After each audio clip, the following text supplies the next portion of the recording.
What's up, my dear friends? I'm out here in Kitsilano Beach, and I was actually just doing some paddle boarding, and what I realized was that the process that I had to go through to actually land this was quite fascinating. This is the first time I'm actually jumping onto a paddleboard, and it was very difficult for me. I had to try to learn how to turn the board around.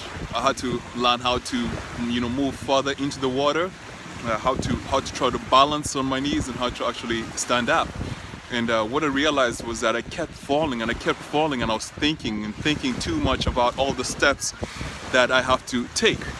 But I don't consider it a failure. I just realized that there's always a process when you're trying to learn how to do something. First of all, you try to learn how to do it practically by trying to figure out the steps one by one. And by me coming out here, quite often, I'm going to make it a practice to keep coming out here and getting onto the board and learning how to paddle, learning how to balance, overcoming the fear of the water, because you're just out there and the water is super cold. And it's not going to take me very long before I learn exactly how to do all of this, and it becomes unconscious, in my mind.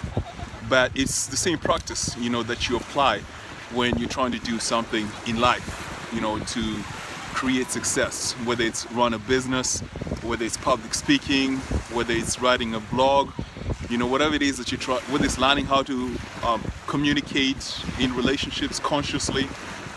Always you have to go through a process of learning one step at a time. And as you go through the process of learning, you become better and better at what you're doing, and before you know it, you're an expert. So the moral of the story is, whatever it is that you're trying to do, don't give up. Just keep practicing. You fall down, you get up, you fall down, you get up, you fall down, you get up. This is the story of life. And as you remain persistent and persevere throughout the process, then you too will become successful at whatever it is you're doing. So